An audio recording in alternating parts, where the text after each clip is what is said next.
Hi, everybody. I am going to share a little PowerPoint of our preschool graduation this year, and then we will start in about 5 minutes. This is a preview of my students, my preschool students, and what we put together for our virtual preschool graduation this year. Ms. Staples, are you there? Okay, I'm back. The computer went out again, so Okay. if All you right. don't hear from me, that's what's going on, and it'll load back up, okay? All right. Well, we are live. For those of you that are joining us, if you could look in the chat and go to Padlet, there's a link to a Padlet there. That way we can get all of your information. And Ms. Staples and I would like to start a group where we're sharing information with each other. So if you could take a moment to go into Padlet and answer those questions, your name, your email, your school, certifications that you offer, anything that we could help you with or what you would like to get from this session, we would really like you to take the time to do that. And if I have it on Padlet, I'll be able to pull it up very quickly.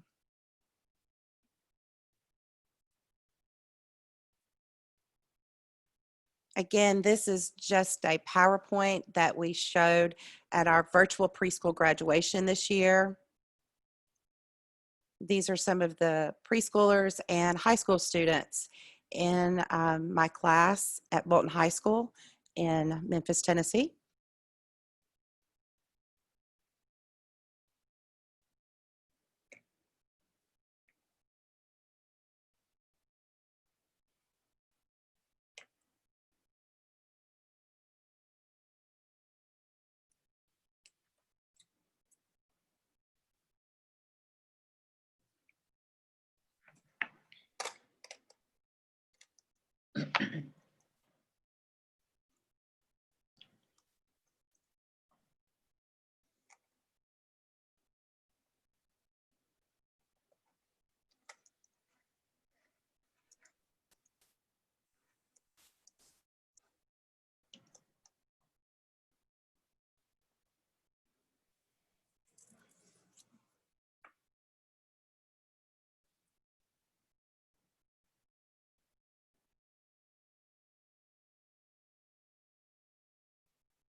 All right, we'll get started here in about in about a minute.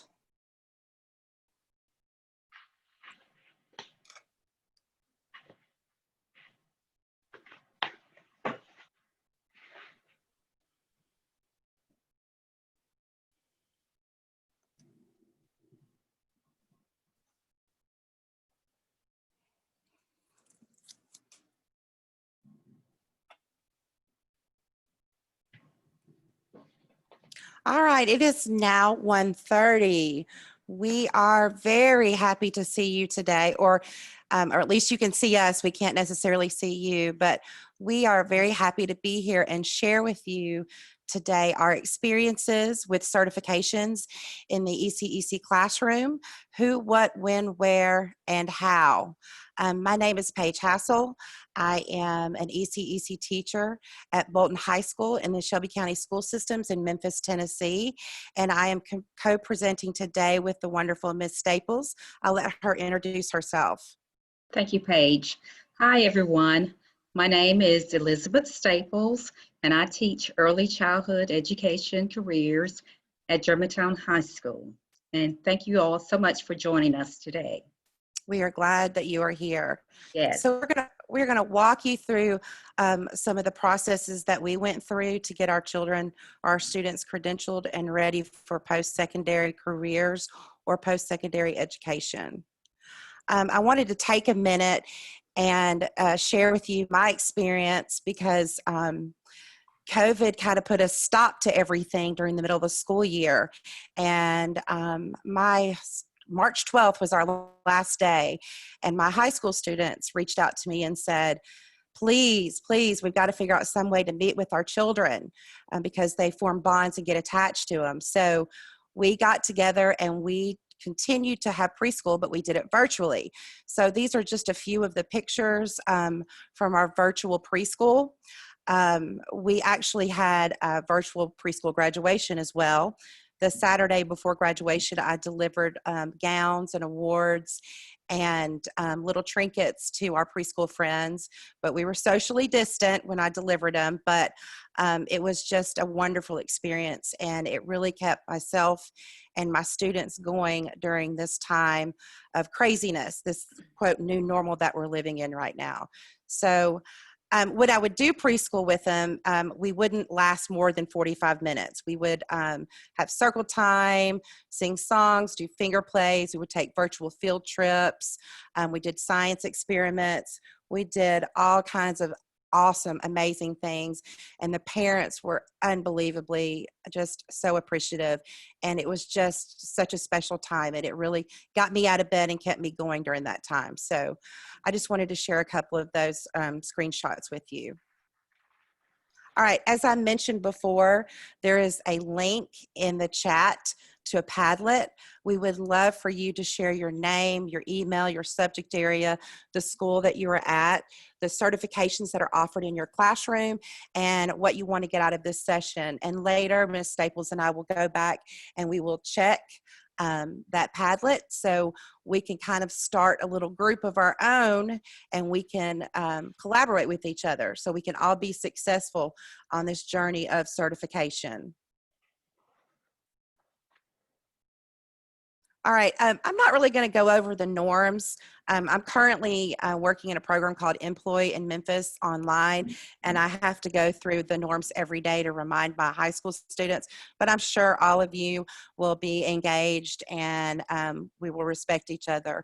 So, and we're all on mute, so that doesn't matter. So I'm going to let Ms. Staples take over. Okay. Let me explain to you the objectives for today. Number one, we want you to be able to understand all the necessary components that are involved with the TECTA certification, the First Aid CPR, and the CDA credentials. Also, number two, we want you to know the expectations of the documentation required for all of these three certifications, as well as the 9 sections of the CDA Portfolio. We also want you to be able to utilize the resources that are currently available in order to reduce the amount of time collecting your source documentation for these credentials as well. And also we want to evaluate the credentials that are attainable in a high school setting. All right, our agenda today is the importance of credentials for high school students, the steps for attaining TECTA, First Aid, and CPR and CDA credentials, as well as working on that CDA portfolio, which we will take time and deep dive into putting together a CDA portfolio. And we also wanted to provide you with some resources for TECTA, CPR and First Aid, and the CDA process. And of course, we want to try to answer any of your questions. I'm trying to keep up with the chat as well as Ms. Staples. So if you have a question, please drop it in the chat and we will do our best to answer your questions. If not, you will have our emails and you are more than welcome to reach out to us. We'll be happy to do what we can for you. Okay, how did we start our journey? Okay, let me share with you how we started this process of students earning their certification. Our journey started 5 years ago. We hosted numerous meetings within our cluster on how we could get students to earn their CDA while enrolled in high school. We met with various people from Southwest Tennessee Community College, our CCTE advisors, and Mrs. Wilson, who's the director of TECTA Southwest. Also in 2018, we traveled to the Early Educators Leadership Conference in Washington, DC. And while there, we had the opportunity to collaborate with early childhood educators from across the country about various ways to implement the CDA process for high school students. Our biggest obstacle was securing the funding for our students. And by having grit and determination, we were finally able to secure the funding during the 2018-2019 school year. Yay! We obtained the funding through grants from TECTA and DHS. And in the spring of 2019, Ms. Hassel had 14 students to earn their CDA credential, and I had 2 students to earn their CDA credential. And what a journey it was. And when those students earned that credential, we were so excited for them and they were so excited for themselves. So congratulations to those students. We were very proud of them. It was a long journey, but we made it happen. And like Ms. Staples said, grit and determination, we got through it. All right, so I know most of you probably know what the CPR and First Aid certification is. That is one thing that you have to have when you are attaining your CDA. It is a requirement with the CDA. It has to go in your portfolio. Miss Wilson from Southwest TECTA, she was gracious. She has really been our hero through all of this. And I implore you to reach out to TECTA, and we're going to show you how you can do that. They will be a lifesaver for you, and they can help you with so many things. But she was able to set up CPR for my students through Child Care Resource and Referral. That's another great resource you can reach out to. We will have that information at the end of this PowerPoint presentation, so you will know how to reach out to them. But they came out and they certified my students. We did it in a series of 5 stations. There are pictures down there of my students working on various things throughout.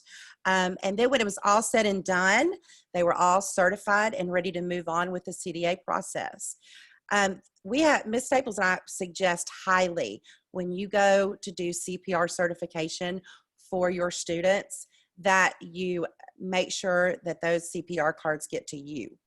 I had them email the American Safety and Health Institute, email me every one of the students, and then I emailed them out to my students because we know how our students are. They'll call us and be, oh no, I lost my card. So that way we had it on file, and we also had it to turn into our CCT office as well. So that's just a little hint and a suggestion. But like I said, at the end, we will provide resources for you to reach out. There are lots of resources. Use them. Get out there, find them. Ms. Staples. Okay, what is a TECTA credential? TECTA, T-E-C-T-A, is an acronym that stands for Tennessee Early Childhood Training Alliance. And it's a statewide program that provides training and tuition support to child care providers and the administrators. Now, the students, the high school students who take our classes, if they earn an A or B in Early Childhood Ed 1 and also Early Childhood Ed 2, then they will qualify for the TECTA Credential. That's all they have to do is make a B or higher in those two courses. And in order to get that certificate, they will complete a TECTA application, and then that application is sent to Tennessee State University, and then they will review it. We also have to send transcripts with those, with that application, and then Tennessee State University will send the TECTA credential to us to give to our students, and that's it. When they get that credential, if they go to a post-secondary institution and major in early childhood ed, and they have that TECTA credential, they can, TECTA will give them tuition support for their college coursework. And all they have to do is attend any community college or any TBR, Tennessee Board of Regents community college or four-year university. So it's very important that they get that TECTA certification because it will put money in their pocket for tuition and other expenses related to college. Okay. The next slide is a diagram of the TECTA sites that are within Tennessee. If you look at this diagram, you'll see where your county is located, okay? And it's divided up into regions by the college or university, and it also has a telephone number there. So if you would please, you can take a picture of that. Also, you'll find this slide in the files section here on the website. We uploaded this PowerPoint to the file section, so anything and everything you need, you can definitely find. We want to share everything that we can with you, okay? Yes. All right, so what is a CDA credential? CDA stands for the Child Development Associate's Credential. It is a worldwide known credential. You can take it anywhere in the world. And I always tell my students that it's a great credential to have for many different careers that you want to go into.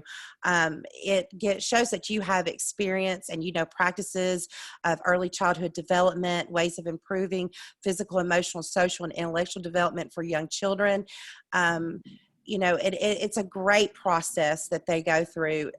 It's a long process, but it's definitely worth the process that they go through in attaining their CDA credential. So we're going to walk you through the processes of how to attain your CDA. We've already talked about a CPR and First Aid. That is one credential your students can get. The second is TECTA credential, and now we're going to talk about the CDA credential. All right, there's steps to attaining the CDA in the high school classroom, or if even outside of the high school classroom, but these are the steps that we will go through in obtaining our CDA credentials. Step 1 is the literacy education. Step 2 is the professional portfolio. Step 3 is the application process, as well as choosing your PD specialist. Step 4 is the verification visit. Step 5 is the interview with the PD specialist. All students will have to go through a verification visit, which is an observation, and they will also have an interview with their PD specialist, and then they will take an exam, and then finally you will get the final decision. So we're going to walk you through those steps today. Ms. Okay, Staples? the first step in attaining a CDA credential in the high school classroom. The first thing the students must do is show proof of their high school education, okay?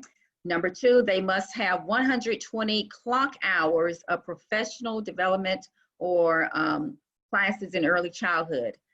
Number 3, they must have their high school transcript, and they also must have 480 hours of work experience working with preschool age children. Now, Ms. Staples and I both have a laboratory preschool in our classroom.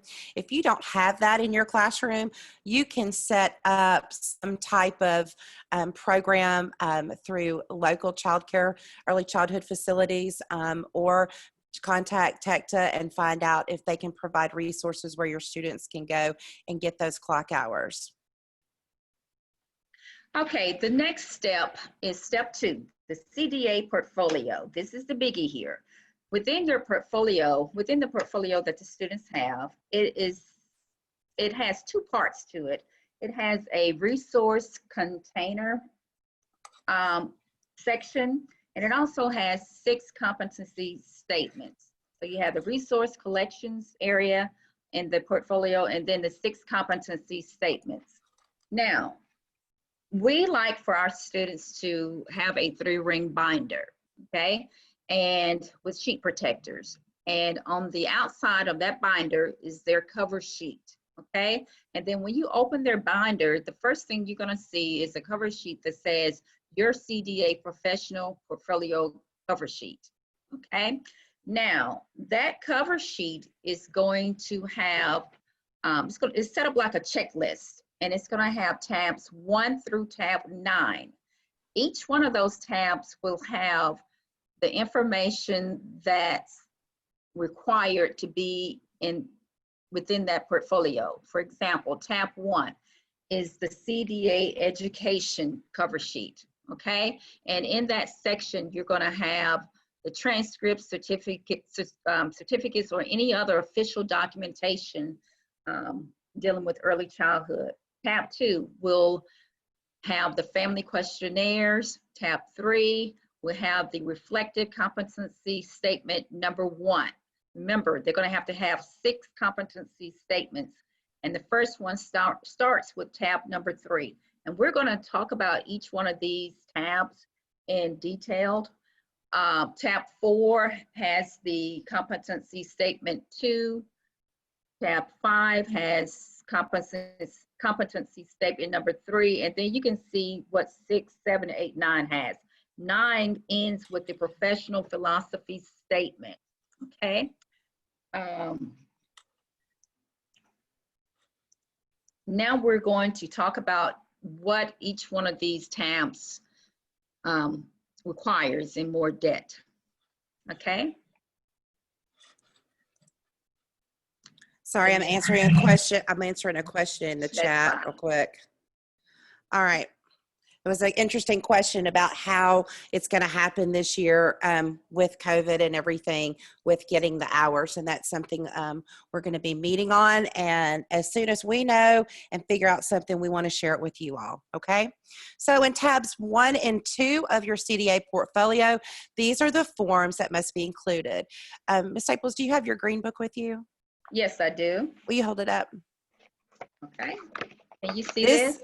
This is like your CDA Bible. This is walks you through all the steps, and it has all of the forms. You can also pull the forms off the Council for Professional Recognition site as well. But in tabs 1 and 2, you have to include, like Ms. Staples said, the transcripts, certificates, letters, checklist, the family questionnaire cover sheet, and a completed family questionnaire sheets, and a reflective dialogue sheet. The reflective dialogue sheet is a sheet that the PD specialist will go over with the students during their interview. There are also 6 competency statements or standards that the students have to answer and provide collection or resource collection or examples where they have found information or completed some of these competency statements. And we're going to go into more detail about that. Okay. Okay, tab 3. Tab 3 of the CDA portfolio deals with this standard: to establish and maintain a safe and healthy learning environment. Now, when it comes to competency statement 1 and this standard, the students must write at least a paragraph describing how their teaching practices reflect this particular standard. In other words, they have to write a paragraph describing how they maintain a safe and healthy learning environment for children, okay? After that, then they'll get into CS1A, CS1B, and CS1C. When it comes to CS1A, okay, they have to have a menu, okay? Within their portfolio, they've already selected a menu.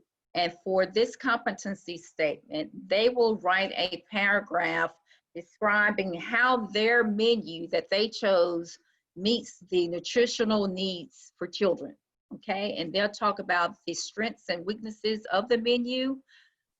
When it comes to CS1B, they will discuss the room arrangement in which their verification visit will take place.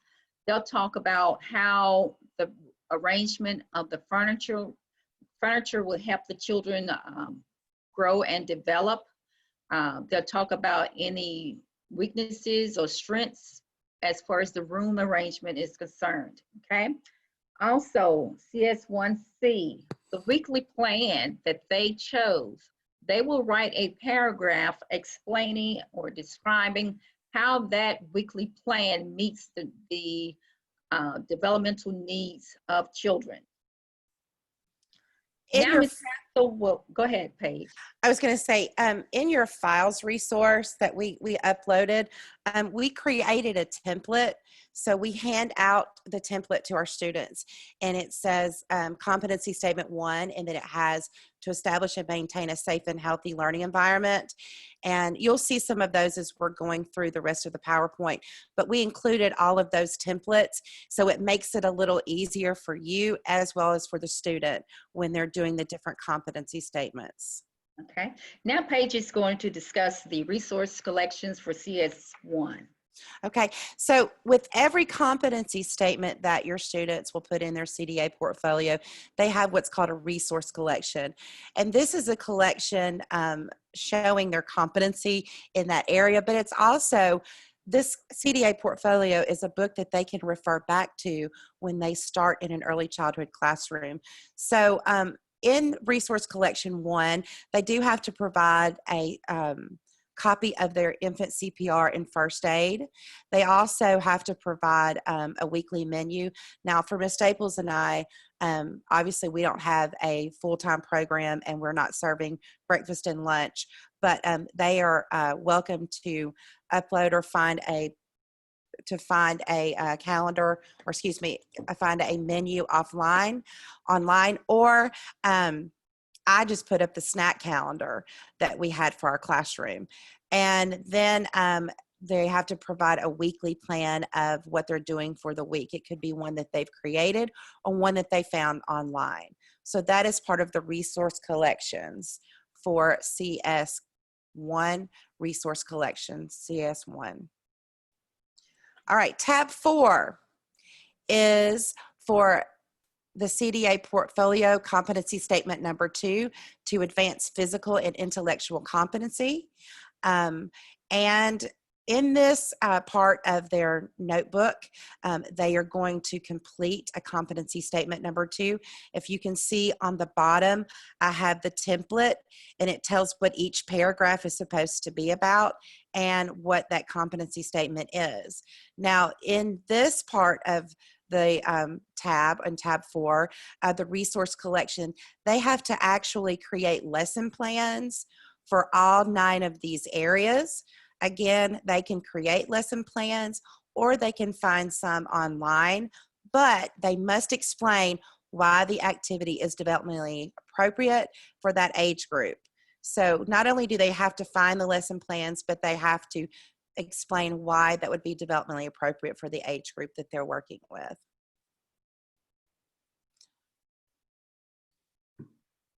All right, tab 5 of the CDA portfolio, which is competency statement number 3, to support social and emotional development and to provide positive guidance. Again, here is an example of the template that we created for for competency statement number 3, and it tells them what exactly they have to write their paragraphs on. And then the resource collection that goes along with competency statement number 3 is a set of bibliographies. Now, this is something that I actually do with my students in the morning when they come in as they're due now. I give them a certain criteria or a certain genre of book that they have to look up, that it's children and child appropriate. And they have to answer the following questions. They have to give me the title, the author, the illustrator, copyright date, who published it, and a little summary. And we also ask that they add a little picture of the book. That way, when they're creating the resource collection for their CDA portfolio, they can look back on that and say, oh, that book deals with this genre. These are the books, the genres of books that they have to include in their CDA portfolio. They have to have 10 developmentally appropriate children's books in this resource collection, and they have to have from this area, from these areas listed down here. Cultural and linguistic, gender identity, children with special needs, separation, divorce, phases of the cycle of human life, and other topics that reflect children and families in your personal preschool classroom. Ms. Staples? I think we lost Ms. Staples.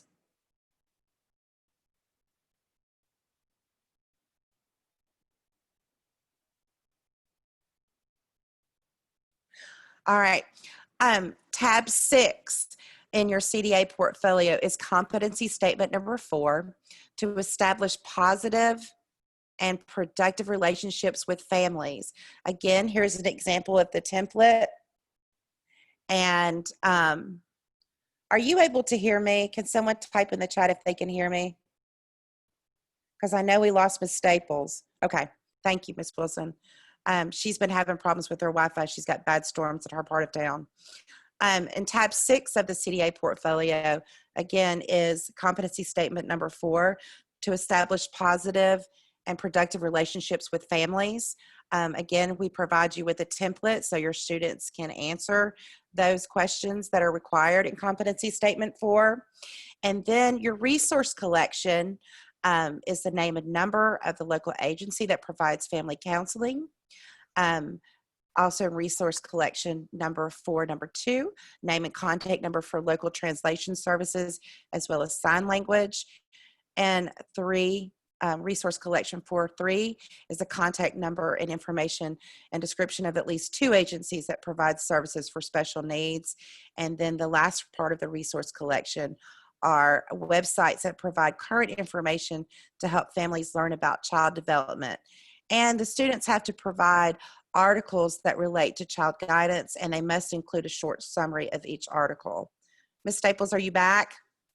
I'm back. You all excuse me. It's storming here in Memphis, so I may be in and out, so forgive me. Did you want to say anything else about tab 6? I went through it. Oh, okay. The only thing that I wanted to mention, and I think you've already made the comment on it, those websites, they got to choose at least 3 or more websites, and those websites will help the parents learn information about child development, and they also have to have 1 article for each one of those websites, and out of those 3 articles, at least one of those articles have to relate to child guidance. Okay, and that's it. Okay, you can go ahead, Ms. Staples. Okay, when it comes to tab 7, the standard is to ensure a well-run, purposeful program that is responsive to the participant needs. RC5 deals with record-keeping forms, and there are 3 forms that the students must have in their portfolio. Form number 1, they must have an accident report form. This can be an accident report form that we actually use within the preschool program, or it can be one that they locate online. Number 2, they must have an emergency form. They must also have an observation form that they use to observe children. Now, if they put an observation form, one that they've used within the preschool program, they must not have the child's name on it. They're going to have to write it out or delete it. Okay. The next slide. Okay. All right, tab 8 is the CDA Portfolio Competency Statement number 6, to maintain a commitment to professionalism. Again, we provide you with the template. Those are in the file section, and it will walk them step by step what they need to write for their competency statement number 6. And the resource collection is just the state agency that is responsible for regulating child care centers, a list of 2 or 3 early childhood associations, and a summary of the legal requirements in your state regarding child abuse and neglect, as well as mandatory reporting guides. Again, the CDA portfolio is like a plethora of information for your students to reflect back on. It's something that they can reflect back on when they go into the early child care classroom. And then lastly, tab 9 is when they write their philosophy statement. I actually have my students begin their philosophy statements in their sophomore year, and each year they go back and they reflect and revise their philosophy statement. This should be constantly evolving, but this is the last tab in the CDA portfolio. Again, we provided you with a template that we use that helps the students write their philosophy statement. This is actually a philosophy statement of one of my former students. And she currently is in school working on becoming a child life specialist. All right, Ms. Staples. Okay, now we have the CDA Pacing Guide. This is simply a guide for us to use when helping the students navigate through their portfolio. We do not want them to get overwhelmed with all this information when it comes to compiling their portfolio. As you can see, on the left side, we have dates, and then on the right side, we have the portfolio item that will be due, okay? Now, we all know, but this is only a guide because anything can happen. We know we have to be flexible with these dates. But if the students pretty much stay on track using this pacing guide, then by December, they should have their portfolio really completely done. That was my goal. And for the most part, they were almost completely done with their portfolio by December. And then when we came back in the for second semester, there were only a few little things that they needed to tidy up. But this is a pacing guide that comes in very useful when it comes to helping students navigate through that whole portfolio process. Now, Ms. Paige will discuss the CDA application process. All right, the CDA application process is preferably done online. Council for Professional Recognition is who you would go through to do the CDA application. They prefer to do everything online. It's faster, it's easier for them. Our students set up their own profiles. Ms. Wilson came in and she worked with the students. A suggestion is we gave them all the same password, so it was easy for us to keep up with all of the students' password and information, so we could help them, because they will tend to forget if what their password or username was. So usually we set up their username with their first and last name, and then their password, for example, would have been like Bolton 2019 or something like that. So when you go to do that, you would go to the CDAcouncil.org and you would begin the process of applying for your CDA. You don't want to do that until after you've gotten your CDA portfolio together, and it's part of one of the last steps. Okay, after the students complete their CDA application, now it's time for them to contact a PD specialist. Well, Mrs. Wilson from Southwest Tennessee Community College, she was our PD specialist along with a few other ladies that she brought along with her. After the students complete the application, and we contact the PD specialist, we'll set up a date and time when they will come out and visit the students working in the preschool lab. Now, on the day that the PD specialist comes out, we'll introduce them to the student. At that point, the student would hand over their portfolio to the specialist, and then they will start working with the preschoolers. Now, the PD specialist, their role is to observe the student that they're, who's trying to obtain their CDA credential at that time. They're not concerned about any other student working in the lab, only the student that they're there to see. Now, this is what you call the CDA Verification Visit. Now, that PD specialist is going to evaluate that student for 2 hours, okay? And at the end of the 2 hours, that specialist will then conduct an interview, okay? Anything that the specialist did not see happen within that lab, she'll look for it in the portfolio.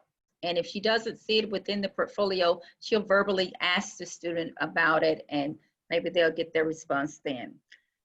So that's what you call the CDA verification visit, okay? And that whole process lasts maybe 2.5 to 3 hours maybe, okay? Now Ms. Paige is going to talk about the CDA exam. Step 6 in the CDA process is the CDA exam.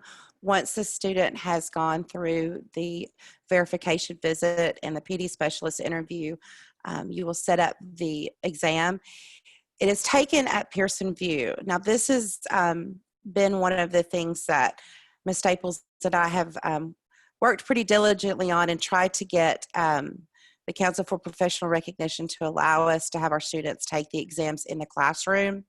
But it's been a battle, and we continue to still fight it, but they prefer that we actually go to the Pearson VUE Center. We're working on maybe getting one of our Shelby County school sites, a Pearson VUE Center, that our students can go there. But when I went with my students, with my 14 students, Pearson VUE has rules where only 3 students can take the test at a time. You can't sit in their waiting room. So there were some battles or hills I had to climb on that, but we were successful and made it happen. Ms. Staples, when she registered her 2 students, they went on a Saturday. So it's up to you what you know your students can do. I felt like I needed to go with my students during this process, but it's completely up to how you would handle it. And if Pearson VUE, or excuse me, if the Council for Professional Recognition will allow you for your students to take a written test, you can also ask them for accommodations for that. We tried to upload some practice tests that we made. We had some difficulty with that, so we will be happy to email out practice tests. They were just a series of questions that we put together that are asked on the CDA exam. I believe the exams has 65 questions, and the students have 2.5 hours to complete that exam. Okay, now we are at the last step of this whole process. Step 7, the students, they've gone all year, they've worked so hard on their portfolio, they did their verification visit, then they did the application and went and took the CDA exam. Now they are waiting on their final decision, okay? The National Council for Professional Recognition in Washington, D.C. wants the students take that exam, okay? Let me say this. Whether or not they are granted that CDA credential will depend on their portfolio, the verification visit, and then the CDA exam. They take all those 3 components together. okay? And they make a decision on whether or not that student will be granted their CDA credential. Normally, under normal circumstances, when the students take that CDA exam, they will get results back within a day or two under normal circumstances. And when they get that result back, it's not a numerical grade. It's just say you have been granted your CDA credential. And this picture here, these are my two students who earned their CDA credential. They are the first two students at Germantown High School to be awarded that credential. And I gave them flowers, and there's Mrs. Wilson in the center there. And we were so proud of our students. Yay! Because it wasn't easy. And to be honest with you, you know, you got some students who can navigate through this whole process just like that. But you got a lot of students who you got to hold their hands, you got to fuss and, you know, hey, you got to do this, you got to do that. You know, it's a journey. It's not easy. But in the end, when they earn that certification, it's all worth it. Okay. Next slide. Okay, I just wanted to mention that the Early Educators Leadership Conference put on by the Council for Professional Recognition was supposed to be this October, has been moved to October 2021 due to COVID. I applied for a grant or a scholarship to attend this conference, and I was selected. Yay! So I'm excited about that. This is a great place where you can meet other people who also teach your subject area, and you can bounce off and collaborate and share ideas and get more information about attaining the CDA in the high school classroom. So again, we will have this information on a resource on the last slide of our PowerPoint. Here are some of the resources that we've included, and that is in the PowerPoint that we uploaded in the file section. These are some of the resources that we got when we attended the conference when Ms. Staples and I went to Washington, D.C. 2 years ago. Wonderful resources that are on here. So definitely dive in and see what's available out there. And I noticed I've been trying to answer questions in the chat. I know that some people had questions for us. I tried to answer them. Again, we would love to bounce and share ideas and collaborate with everybody that teaches in this subject area and get ideas. So I will definitely set up an email so we can all meet one another and talk. I know some of you had questions about hours and how we're going to get that and what we need to do and the steps and the processes.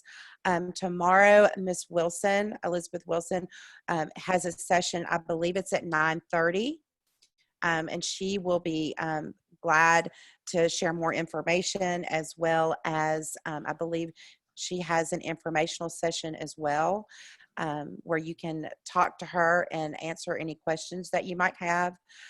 She's a wonderful resource. She's been a godsend for Ms. Staples and I. And here is our information.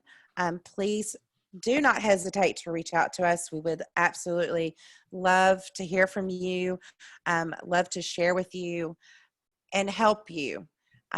What we can do to help you along your journey of getting your students accreditations in the high school classroom. Thank you all for joining us today. We hope that you can use these resources this school year. If you have any questions or concerns, please reach out to us, Ms. Paige Hassel at Bolton High School, and I am Elizabeth Staples at Germantown High School. Thank you and have a great school year. We wish the best for you this school year. Thank you again for joining us today. Have a great rest of the day. Bye, everybody. Oh, I'm sorry. The keyword is laughter. Keyword is laughter.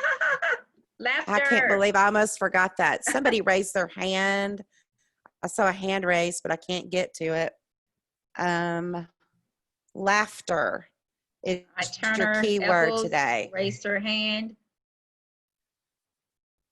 Can you type in the chat for us?